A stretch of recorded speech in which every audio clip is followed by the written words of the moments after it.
आइए दोस्तों, अनुपात और समानुपात रेशियो एंड प्रोपोर्शन के कुछ इंपॉर्टेंट क्वेश्चन जो एसएससी और यूपी ट्रिपल एससी में पूछे गए हैं। ठीक है, कैसे? जैसे क्वेश्चन लिखा है, पृथ्वी पर भूमि व पानी का अनुपात 1:2 है। मतलब पूरी पृथ्वी पर भूमि लैंड एरिया अगर 1 है तो वाटर कितना है? 2 है। उत्तरी गोलार्ध में फिर कहा है जो नॉर्थ पोल है उसमें यह अनुपात कितना है? 2:3 है। मतलब जो उत्तरी गोलार्ध है उसमें लैंड कितना है, भूमि कितनी है? 2 है, और पानी कितना है? 3 है। तो दक्षिणी गोलार्ध में अनुपात बताओ। हम जानते हैं कि अगर पूरी पृथ्वी की बात करें तो इसमें से आधा नॉर्थ पोल और आधा साउथ पोल है ना। मतलब आधा आधा है तो अर्थ और नॉर्थ पोल की अगर हम बात करेंगे, किसकी? नॉर्थ पोल की बात करेंगे, इधर लिख लो, अर्थ और नॉर्थ पोल के अगर रेशियो की बात करें तो 1:2:1 में जाएगा। ठीक है, ऐसे होता है। चलिए समझते हैं इसको कैसे करेंगे। अगर हम यहाँ पे लैंड एरियाज को भूमि ही लिख देते हैं और यहाँ पानी की बात करें रेशियो में, तो ये दे रखा है 1:2। कहाँ पे? पृथ्वी पर। कहाँ पर? पृथ्वी पर।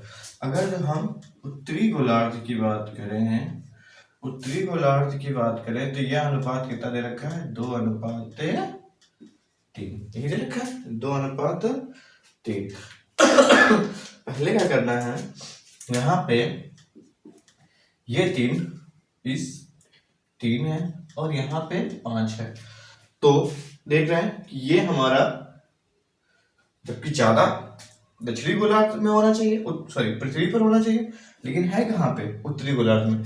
तो पहले तो इसको हम बराबर कर लेते हैं। पहले इसको हम बराबर कर लेते हैं। कैसे बराबर करेंगे? चलिए, तो इसको 5 से मल्टीप्लाई कर देंगे। 1 मिनट मार्कर, इसको 5 से मल्टीप्लाई कर देंगे और इसको 3 से मल्टीप्लाई कर देंगे। ठीक है, फिर चलिए, तो इसको 5 से करेंगे, इसको 5 से करेंगे, इसको यहाँ पे 3 से करेंगे और इसको 3 से करेंगे।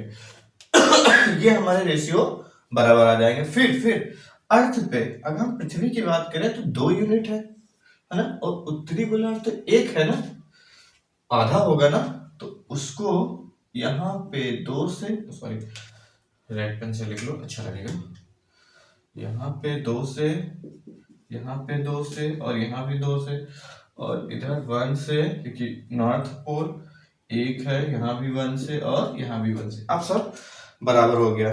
मतलब पहले तो यूनिट हमको बराबर कर लेनी चाहिए। फिर उत्तरी को पृथ्वी कितनी है? 2 गुना है, तो उसके लिए 2 से 2 से 2 से मल्टीप्लाई कर लिया। ठीक है, और उसको 1 से अब कर लेते हैं। अब इधर 5 2 जा 10 1 जा 10 है ना, ये हमारी अर्थ है और ये हमारा पानी है, यहाँ ये भूमि है उसकी।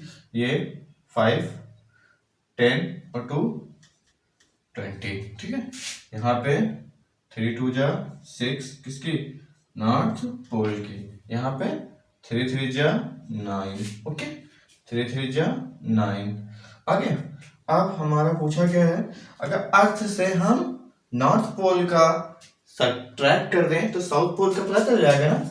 ये हमारे पास साउथ पोल है ना, तो साउथ पोल का कितना आएगा? ये नॉर्थ पोल है, ये कितना है? अगर इसको घटा दें तो ये 4 और यहाँ से घटाएंगे 11 है ना। तो पानी और भूमि और पानी का अनुपात उत्तरी दक्षिणी गोलार्ध में कितना आ जाएगा? 4:11। ओके, उसी तरह से क्वेश्चन बनाने की कोशिश करते हैं। 2 धातु में 1/3 जिंक, 2 धातुओं के मिश्रण दे रखे जिसमें से एक में 1/3 जिंक व बाकी तांबा है। बाकी क्या है? तांबा है। ठीक है, और दूसरे में दूसरी धातु है 3 किलोग्राम धातु में मिलाया जाता है जिसमें जिंक 1/4 है व बाकी तांबा है। तो नया मिश्रण जो बन के आएगा उसमें जिंक और तांबे का अनुपात क्या होगा। तो यहाँ पे हम जिंक लिख लेते हैं और यहाँ पे हम तांबा लिख लेते हैं, ठीक है। अगर जो हम जिंक की बात करें तो यहाँ 1 यूनिट है, पूरा कितना है 3, तो तांबा कितना बचेगा 2 यूनिट, ठीक है। तो यहाँ पे अभी वेट से नहीं ध्यान देंगे, वो बाद में बराबर कर लेंगे, ठीक है। फिर यहाँ पे जिंक कितना है दूसरे वाले में, मिश्रण 1 हो गया और ये क्या हो गया 2 हो गया, ठीक है। इसमें क्या दे रखा है, जिंक यहाँ भी 1 है, लेकिन यहाँ तांबा पूरा कितना था 4 यूनिट, तो तांबा कितना बचा होगा 3 यूनिट, ठीक है। ये इनका अनुपात आ गया। फिर क्या करते थे, क्या किए थे इनको, ये हमारे पास 3 आया है, ये हमारे पास 4 आया है, तो इसको 4 से मल्टीप्लाई कर देंगे, इसको 3 से, पहले तो बराबर करना होता है, ठीक है। तो यहाँ भी 4 और यहाँ भी 4, यहाँ भी 3 और यहाँ भी 3, ठीक है। लेकिन और भी कुछ है, पहले में 2 किलोग्राम है और दूसरे में आपने तो बराबर कर दिया है, लेकिन पहले वाली कितनी थी 2 किलोग्राम, है ना। ये तो यूनिट में चल रहा है, लेकिन किलोग्राम की अगर बात करें तो यहाँ तो बराबर कर दे दोनों, 4 3 12 4 3 12, लेकिन ये 2 किलोग्राम मतलब 2 गुना है, ये कितना है 3 किलोग्राम मतलब 3 गुना। तो पहले इसको एक और 2 और 3 के उसी तरह बिल्कुल जैसा भी पहले किया है 2 और 3 के बराबर कर लेंगे। तो यहाँ पे क्या करेंगे, यहाँ भी 2, यहाँ भी 2, यहाँ भी 3, क्योंकि ये 3 है और यहाँ भी 3, चलिए सबको गुणा कर देते हैं।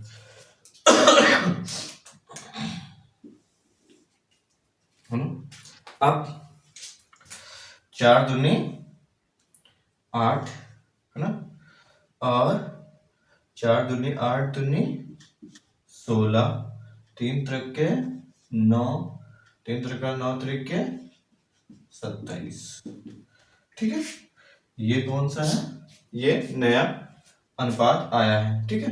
क्या करके देख लो, 16 और 8 24, 27 9 36, देखो 2 3 के अनुपात में है, 2 3 के अनुपात में, केजी में भाग दे रखा है 2 3 के अनुपात में।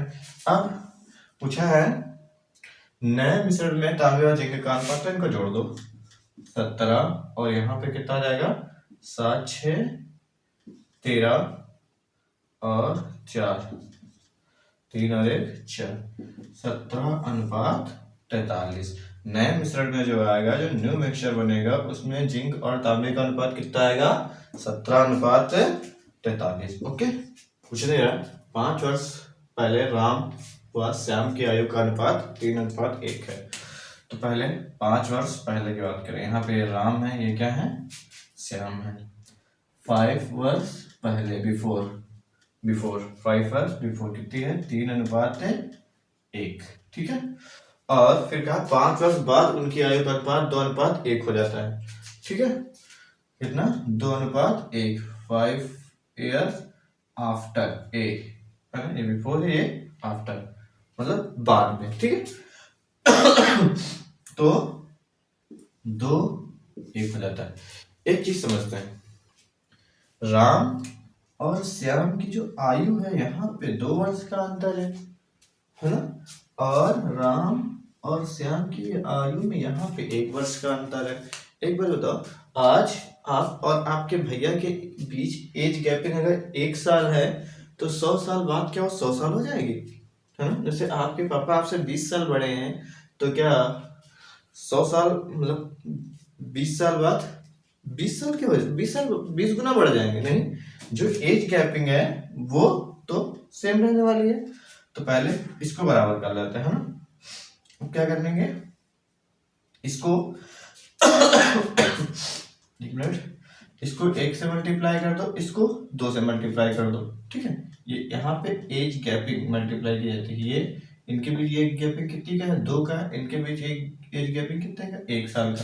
तो इसको 2 से कर दो और इसको 1 से कर देते हैं, चलो कर देते हैं यहाँ पे।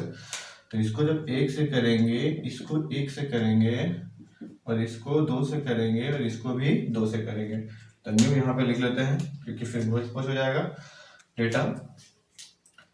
तो 2 एक्का 3 एक्का 3, 1 1 जा 1, 2 2 जा 4, 2 1 जा 2। ओके, ये हो गई। मतलब देखो यहाँ पर राम और श्याम के आयु के बीच का अंतर यहाँ भी 2 है और यहाँ भी 2 है। यहाँ से यहाँ तक आने में कितने साल लगे थे? देखो यहाँ भी 1 साल की गैपिंग है, यहाँ भी 1 साल का अंतर है। 1 यूनिट का मान कितना दे रखा है?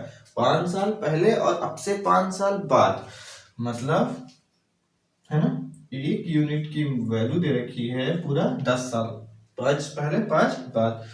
तो यहाँ पे अगर 3 की बात करें तो ये 5 साल पहले राम 30 के थे और श्याम कितने थे? 10 साल के। 5 साल बाद यही बना लो, वहां क्या लिखना है, चलो अच्छा अलग लिख देते, अच्छा लगेगा। 5 साल पहले 30 और 5 साल पहले 10। आपको एग्जाम में इतना ज्यादा नहीं करना है, यहाँ बराबर कर लेना, ठीक है। यहीं पे 0, यहीं पे 0, यहाँ पे 0, यहाँ पे 0, हमें समझाना है ताकि आपको समझ में आए। ये भी 40 हो जाएगा, ये कितना हो जाएगा? 20 हो जाएगा, है ना, 20, है ना। अब ये 5 साल पहले की है, ये 5 साल बाद की है, तो वर्तमान क्या आएगी? इसी के बीच में तो आएगी, तो वर्तमान आएगी इनकी 35 की आएगी, इससे 5 बढ़ा दो, इससे 5 घटा दो और इनकी 15 की आ जाएगी। दोनों का अनुपात कितना आया है? 5 अनुपात, मतलब 35, और वर्तमान आयु पूछी, सॉरी वर्तमान आयु पूछी, अनुपात नहीं पूछा है। तो राम की हो जाएगी 35 और श्याम की 15 वर्ष, ठीक है, ये आ जाएगी। एक बैग में 1 रुपए 50 पैसे और 25 पैसे के सिक्के हैं। अगर सिक्कों की संख्या का अनुपात 5:7:9, 5:7:9 है और सिक्कों की कुल, मतलब अगर कुल कीमत उनकी कितनी है? 430। अगर रुपए की बात करें तो बैग में कितने रुपए हैं? 430 है। तो 50 पैसों की सिक्कों की संख्या की गणना कीजिए, मतलब 50 पैसे के कितने सिक्के होंगे ये हमको कैलकुलेट करना है। चलिए देख लेते हैं। यहाँ पे 1 रुपया 50 पैसे और 25 पैसे, ये लिख लेते हैं। और सिक्कों की संख्या कितनी है इनकी? 5, 7 और 9। अगर हम 1 रुपये के 5 सिक्के होंगे तो उनकी कीमत कितनी आएगी? 5 ही रुपये होगी। अगर 50 पैसे के 7 सिक्के होंगे तो उनकी कीमत कितनी आएगी? 3.5 रुपये, है ना। ये नंबर ऑफ सिक्के हैं, नंबर ऑफ कॉइन्स इसे इंग्लिश में कहते हैं। ये उनका टोटल मूल्य है, टोटल वैल्यू है, ठीक है, ध्यान रखिएगा। और 25 पैसे के अगर 9 सिक्के हैं, 25 पैसे के अगर 4 सिक्के होंगे तो 1 रुपये बनेगा, 8 सिक्के होंगे 2 रुपये बनेगा, और 9 है तो 2.25 रुपये बनेगा, यही तो होगा। अब इनको सबको जोड़ देते हैं, तो ये 5, 3, 2, 5 और 5, 10.50 पैसे ये, और ये, तो ये आ जाएगा 75, मतलब 10.75 रुपये, है ना। टोटल इतने बने, उसकी वैल्यू टोटल कितनी दे रखी है? 430। 1 यूनिट का वैल्यू निकाल लेंगे तो ये आ जाएगा 430/10.75। पॉइंट हटाएंगे, ऊपर 2 जीरो बढ़ जाएंगे। अब क्या करेंगे? कट्टिम किट्टा, है ना, क्या करेंगे? कट्टिम पिट्टा। कैसे काटेंगे? चलिए, 5 से कटेगा, 5 40, है ना, 5 40, जितना आपको जैसे याद हो वैसे कर लो। 3 बचा, 30 हो गया, 5 छक्का 30, 2 जीरो चले जाएंगे, 5 दूनी 10, है ना, और 5 एकम 5, 2 जाएगा, 5 हम 25, है ना, 215। फिर से 5 से कटेगा, काटो, 5 एकम 5 3 गया 36 हो गया, 5 सत्ते 35 है ना, एक बचा, 5 दूनी 10 0 0, 5 चौको 20, 5 चौको 20 और एक बचा, 5 तिया 15। ओहो, अब इसको कैसे काटेंगे, है ना, ये बचा हमारे पास 1720 इंटू 43 कर लेते हैं। 3 चौके 12 हमको दिख रहा था साफ, 3 चौके 12, एक 4 चौके 16 और एक हासिल 17, 12 होता है ना, 12, ठीक है। अब ये हो गया, अब ये 0 बचा है तो ये 0 यहाँ लगा लेंगे, मतलब एक यूनिट का वैल्यू कितनी आई है भैया, 40। एक यूनिट की वैल्यू कितनी आई है, 40। पूछा किसके हैं, पूछा है 7 50 पैसे के सिक्कों की संख्या, तो कितने 7 अनुपात में है, तो 40 इंटू 7 7 चौक 28, 280 सिक्के होंगे, 7 चौके 28। एक यूनिट का मान अगर जो हमारे पास 40 है, कितना है 40 है, तो 7 यूनिट का मान कितना होगा, 7 चौक 28, 7 इंटू 40 इज इक्वल टू हो जाएगा 7 चौक 28, है ना, 40 280, ठीक है, कितना होगा 200।